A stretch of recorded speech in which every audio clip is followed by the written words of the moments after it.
There are, two other things I want to talk about if we have time. It's your show. Go ahead. I want to talk about addiction and I want to Ooh, talk about death by suicide. So there's a lot of new things that are coming out from okay. medical science. The old way of thinking that we're learning is not true is that death by suicide and addiction are a choice. You remember years ago in addiction, it was like, just say no. Anyone who's been addicted or had a loved one addicted knows you can't just say no. And the same thing when someone's got a mental illness, they can't just say, no, I'm not going to think those thoughts. Or if someone goes, why don't you just be happy? My goodness, they would be happy if they could be happy. Right, right. What we know now is mental illness, death by suicide, addiction are all illnesses in our brain. And they're just as real as any other illness. They're just as real as any other illness. And it's so important we understand that we're trying not to use the word committed suicide because we commit sins and we commit crimes, and a mentally ill mind is not a crime or a sin. Thank goodness a lot of churches and places of worship are beginning to see this shift and beginning to recognize that people with addiction need help, people with mental illness need help. The one thing we know they don't need is our judgment. Exactly, They exactly. need help. So that's a new way of thinking for a lot of people. And what we know in my field is if your loved one died by suicide or your loved one died by addiction, you get many less people at the funeral. You get less casseroles. You get less support. And it's important that we understand these are illnesses. When people say to me, how do I tell a child about mental illness or death by suicide or someone who dies by addiction? I say the same way we should tell an adult. We can die by an illness in our body. That's called a heart attack. That's called lung disease. It's called kidney failure. We can also die from illnesses in our mind. And those are called addictions, mental illness, and self harm. And no one is choosing to do it. They're not trying to harm themselves, they're trying to manage the pain. That is, David, here's the thing as well, because we have this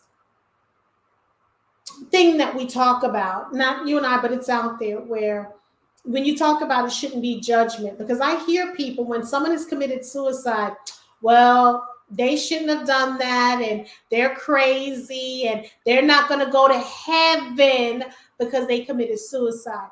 And I tell people so often, because I've had thoughts of suicide. I share that I had thoughts of suicide.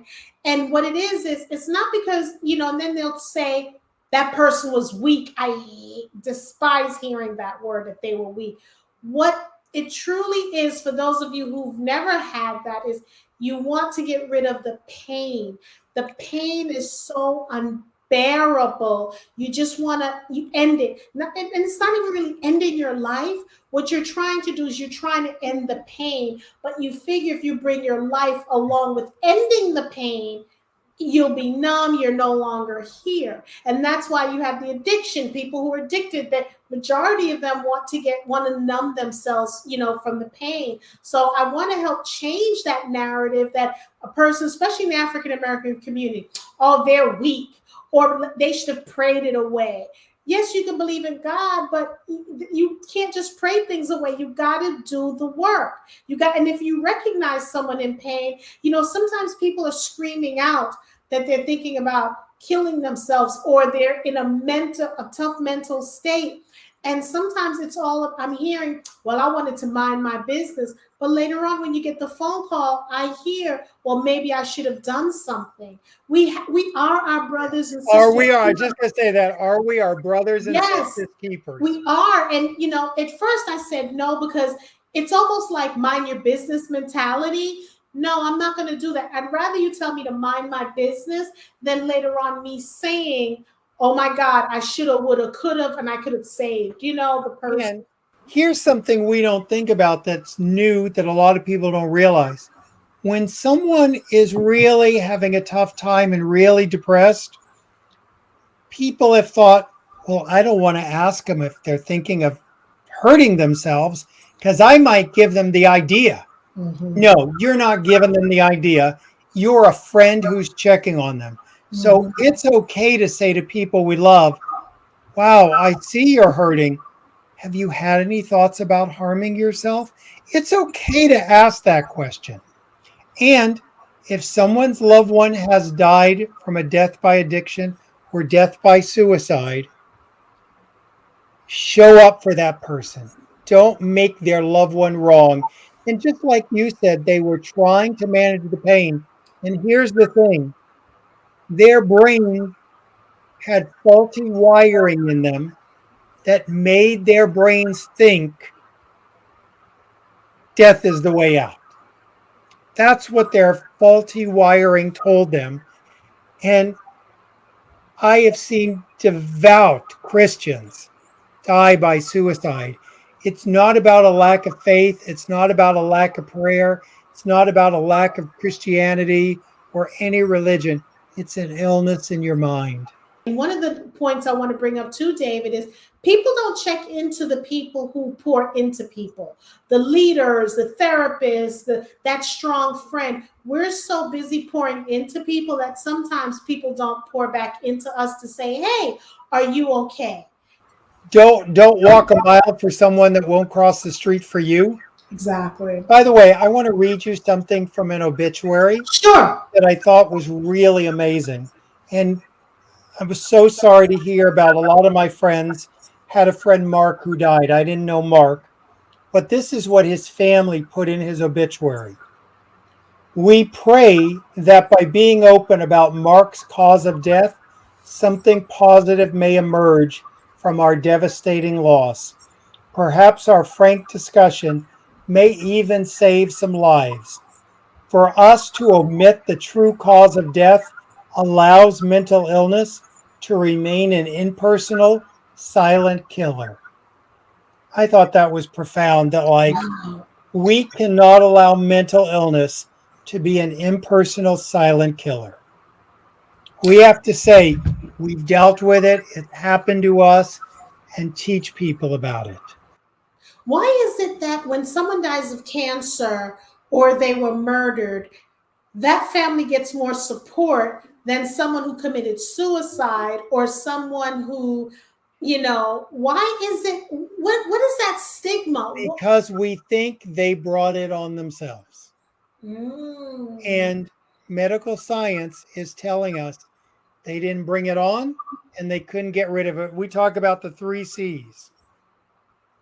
You as a family member couldn't control it, you couldn't cure it, and you didn't cause it. We got to remember that.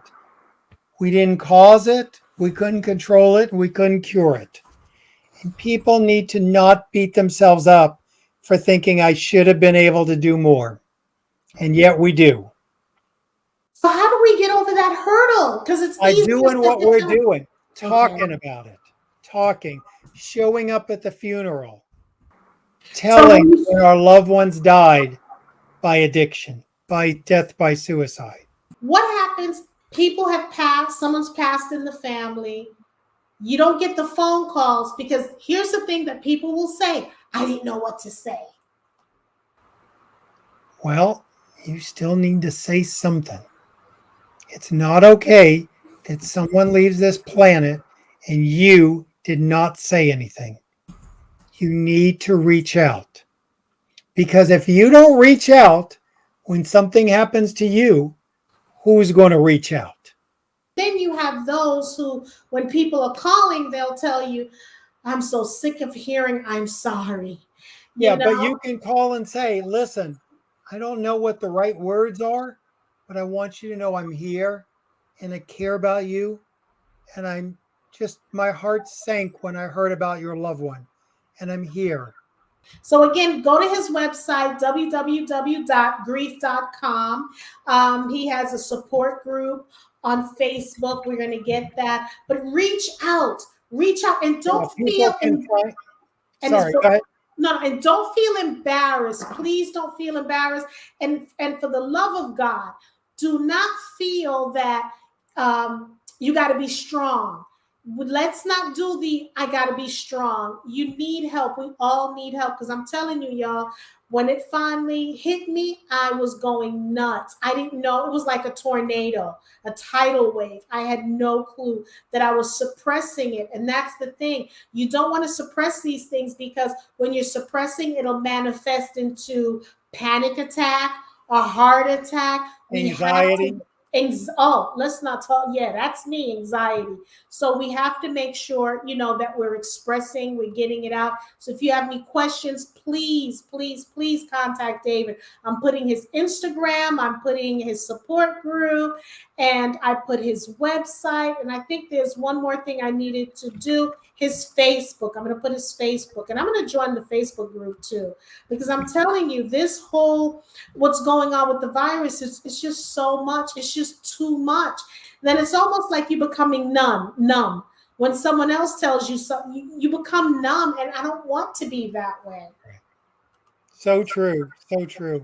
So again, please, tune in to the Women Are Worthy Network. If you want to join our tribe, you must subscribe. Hit that notification button, and you'll find out what shows we're doing. I created this platform because I wanted to talk about things that impact us as human beings. I am my brother's keeper. I am my sister's keeper. Let's get into each other's business respectfully, because we have to start tapping into our brothers and our sisters. We have to start doing it. We want to thank everyone, and most importantly, we want to thank David Kessler, for what he's doing, how he's doing it. I want to send my condolences for your son and your mom, and I thank you for turning that tragedy into a triumph, because you're helping other people live, breathe, and not feel judged, and you're giving them the tools. So I want to thank you, my brother. Thank you for doing that. I Thank you. appreciate you. And today you are part of the solution. Yes. Thank you. That's what I hope to be. Bye, everyone. Bye, everyone.